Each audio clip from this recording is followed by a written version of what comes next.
I think I had my heart in my mouth just watching that. How did he keep it out of the wall? And more than that, how was that his quickest lap in Q3?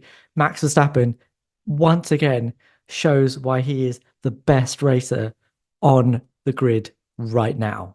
And it was interesting to hear Max's take on this afterwards because he didn't feel like there was anything particularly different that he did. It wasn't like he gave it a massive boot fall out of the final corner. And actually, if we look at the telemetry for this one, it's quite an interesting trace. Here we go again. This is the trace for the final corner. And what I've done is I've compared it with his final lap in Q3.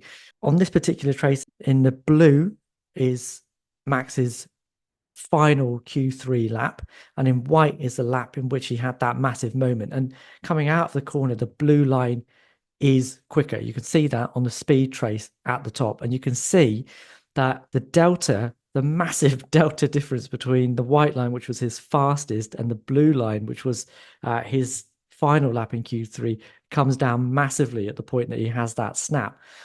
But if we actually have a look at his throttle trace, it's not that different. The white line, maybe he has a slight excess right at the end, but it's not. There's not much in it. Maybe that was enough to just send the rear out on the exit.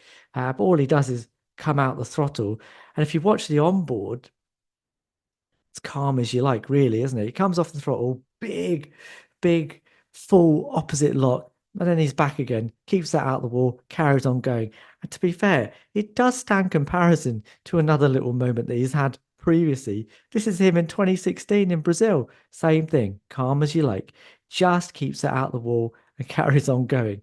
What's even more interesting actually is just why Max thinks that's happened. It's him pushing this car, and it tells you again why it would be so difficult for anybody else to get in that car again. This is what Max said to F1.com immediately after qualifying. If it works, it's good, but today I was still not very happy with the overall balance. And when you really have to push the limit, the car just becomes very peaky.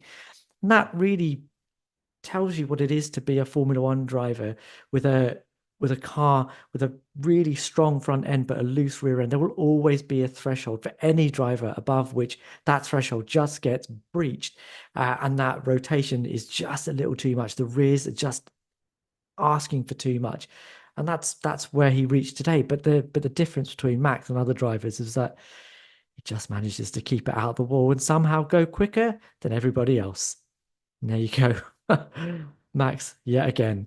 As usual, please like, please subscribe, please leave us a comment. We'll read every single one and we'll reply to as many as we possibly can. We will see you guys after the race.